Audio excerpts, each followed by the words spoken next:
Hello. In this video, I want to show you how to make a fairly simple pivot table.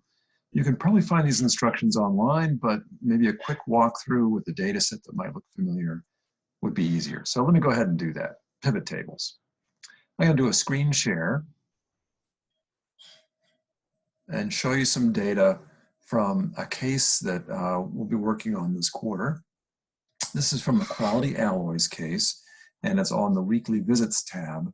And you can see we have some data that has the week, the time period on the far left, then visits, unique visits, and so on, bounce rate, etc., all the way to then the period. What I'm calling the period in this case is the initial period, then there's a pre-promotion period, then a promotion period, then a post-promotion period.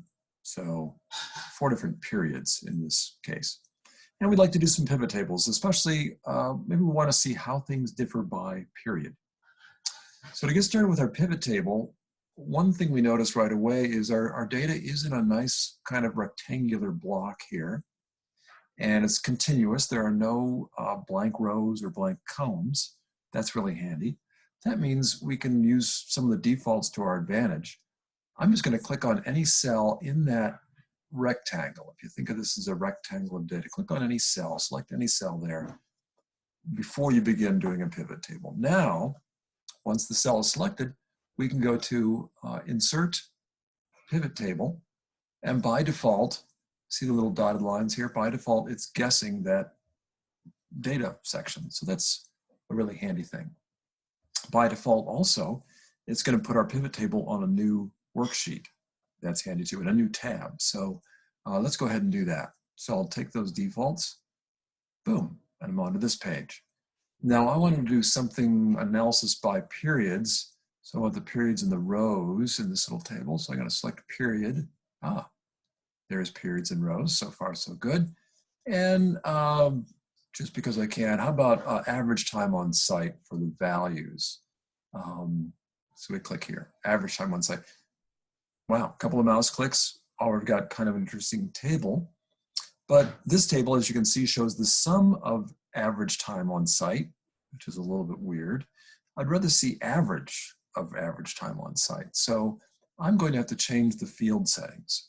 So I go right down here to these values. I'm going to click on that little arrow. Look again at the field setting values, and instead of sum, I'm going to ask for average. You know, there's lots of other interesting things in here.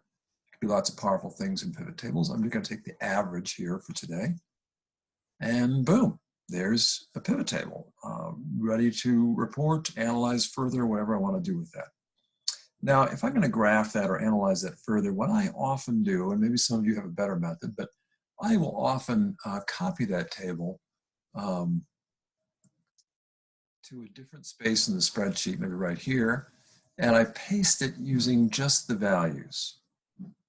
If you do that, then it's almost as if I just retype the table, but there's nothing behind the table now. So I can reformat it, sort it, do whatever I want with it. Sometimes it's a little bit easier if you copy it and kind of paste it cleanly somewhere else. So I'm gonna, I can see I have more decimals than I need there, so I'm gonna crank that down a little bit.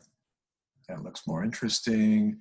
And then I can see, these are kind of out of sequence, right? Initial, post, pre, that's kind of weird. So I'm gonna sort that.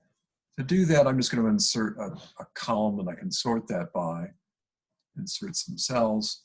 And let's call that sequence that those should be in. And let's see, initial, yeah, that should be 1. I guess then I would go to pre, that'd be 2. Promo would be 3. Post 4. And we'll leave grand total as 5. So now I can sort that table to make it make a little bit more sense. I'll do data and then sort. And my data has headers. Yeah, that's right. Like sequence is a header. Good. So yeah, there it is. I'm going to sort by sequence, smallest to largest. Boom. Now everything is in the right order, and it makes a little bit more sense. To make the data pop a little bit further, I could make a graphic of that. So I'm going to select the data I want to make a graph out of, or a chart. And let's say I wanted to make a column chart. That looks like a reasonable one. And so there's pretty good first pass at a chart. To clean it up a little bit, I might add some value labels. So let's add some data labels here. That looks a little bit better. Probably want to add some axis titles. That would be good. So let's do that. And for this axis, let's call this seconds. That's the unit of measurement over there. And then down here, let's call this period.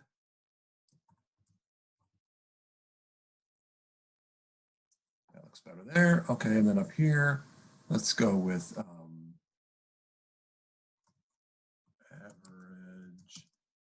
time on site by period. There we go. So pretty nice little graphic. From that, you could tell a story. What's kind of interesting, you can see it dip here. So for some reason, this promotion leads to much lower average time on site, and that's very obvious in this graph. Notice that with the data on the previous page, where's our data? Here it is.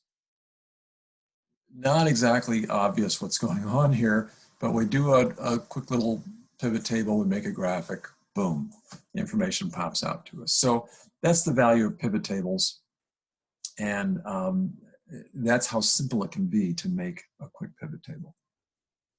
Let me stop the share. I hope that made sense.